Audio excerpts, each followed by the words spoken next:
Hello, everyone. Thank you so much for taking time to take part in our webinar today, organized jointly by the Counter Extremism Project, CEP, and Archer at House 88. My name is Dr. Hans-Jakob Schindler, and as usual with these online events, I'm the moderator of today's event. I'm also the Senior Director of CEP and Archer at House 88.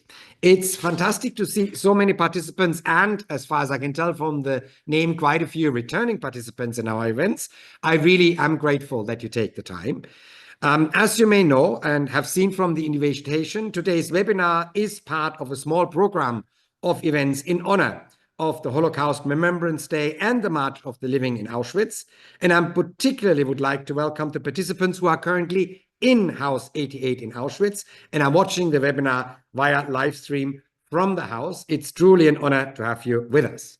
A few words to begin with about my organization, CEP, for those who are not yet familiar with our work. We are a transatlantic, fully privately funded think tank and advocacy organization and work on all forms of ideologically motivated violence, meaning violent Islamist extremism and terrorism, and then all the way along the ideological spectrum to violent right-wing extremism and terrorism.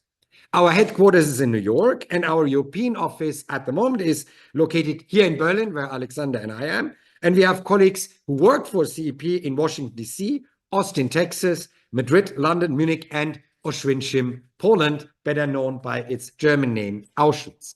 CEP concentrates its efforts on individuals and groups and networks that are violent themselves or are connected to violence by promoting, organizing, or in particular, financing. In addition, let me also give you some context to CEP's new initiative, Archer at House 88. Responding to the current unprecedented rise in anti-Semitism, CEP launched the Auschwitz Research Center on Hate, Extremism, and Radicalization, Archer, at House 88 on the 27th of January this year, the 80th anniversary of the liberation of the Auschwitz-Birkenau concentration camp. Archer at House 88 is housed in the former home of the commandant of Auschwitz, Rudolf Höss, and will serve as a powerful and lasting rejection of everything Höss and his henchmen stood for. My colleagues at CEP and I deeply believe that we are at a pivotal moment in the history, which requires a new and innovative approach. We have all witnessed how quickly anti-Semitism once again became more normalized in our societies on both sides of the Atlantic since the pogrom-like terror attack of Hamas against Israel and Israeli civilians on October 7th, 2023. Unfortunately, this rise in anti-Semitism also comes at a time where we are about to lose the last remaining survivors and eyewitnesses of the Holocaust simply because of old age, those that can attest with ultimate authorities to the horrors and the result of unmitigated violent extremism. In addition, the new social media environment, with its algorithmically organized speech, allows individuals to live in their own reality. Facts no longer count as much as clicks.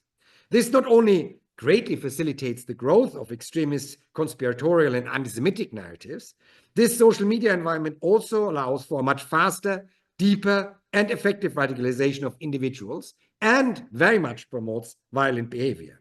Here in Germany, with an unprecedented series of 8 terror attacks from May 2024 to February 2025, we have tragically seen how quickly such online threats translate into deadly offline violence.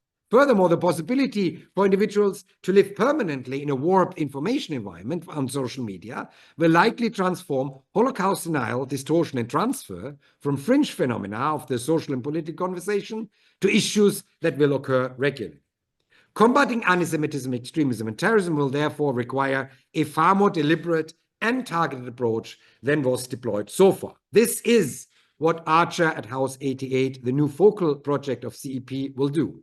In partnership with the Auschwitz-Birkenau Museum and under the patronage of the Director General of the UNESCO and the Polish Foreign Minister, Archer at House 88 is transforming the former Commandant's House into a global center at the forefront of efforts to confront anti-Semitism, violent extremism, and terrorism by providing critical research, education, and advocacy. House number 88 sits a few meters from the camp, and those who are in the house can actually literally see the camp wall. And across from Auschwitz original Crematorium 1 and Gas Chamber 1, right in the line of sight of the house windows.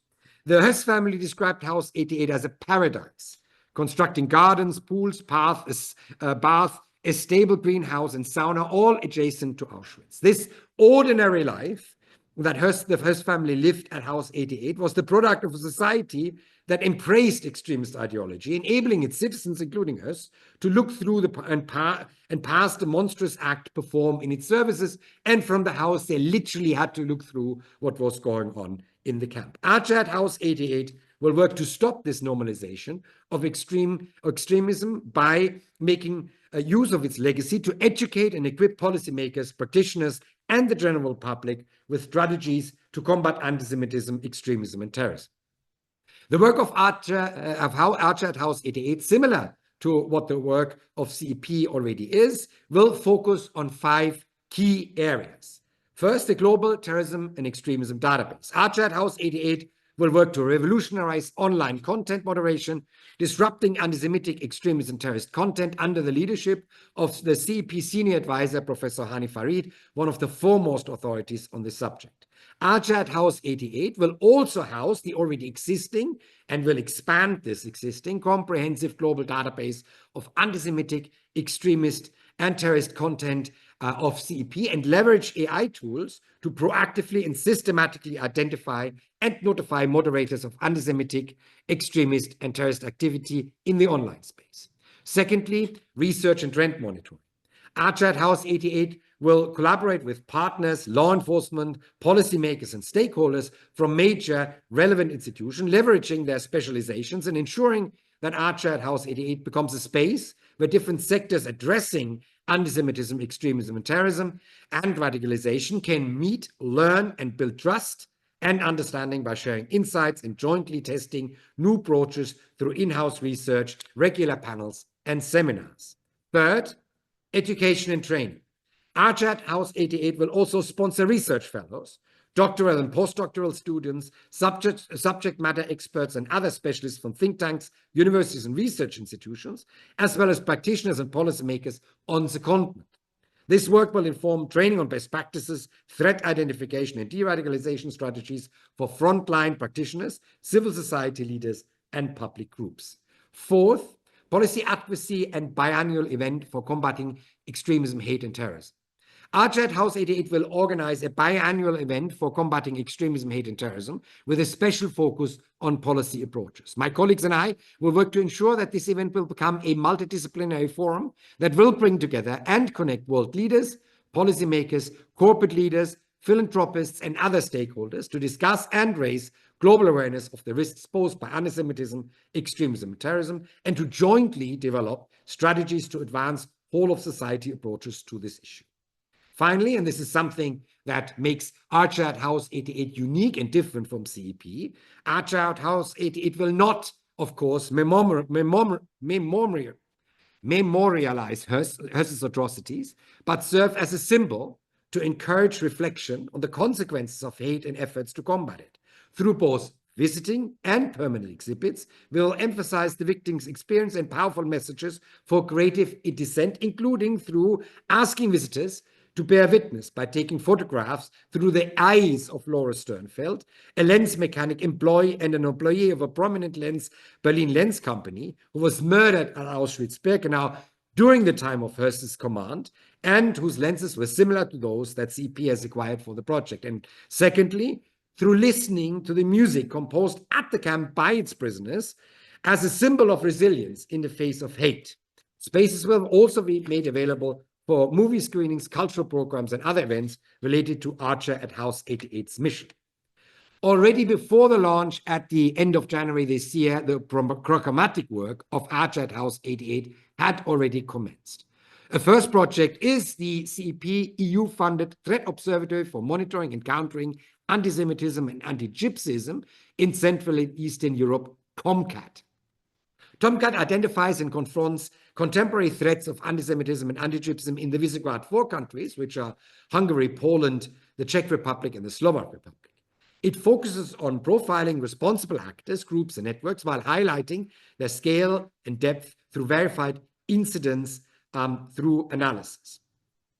Tomcat provides actionable recommendations for policymakers, civil society organizations, and community-centered groups, and the website will go live in a few months. It combines policy, practice, and community engagement to effectively counter hate and prevent future atrocities. Uniquely, Tomcat addresses the overlapping anti-Semitism and anti-Gypsyism issues across the Visegrad 4 countries, an integrated approach to combating hate. Following the conclusion of EU funding in the middle of 2026, Tomcat will expand and will be integrated into Archer at House 88, covering more than the initial 4 countries.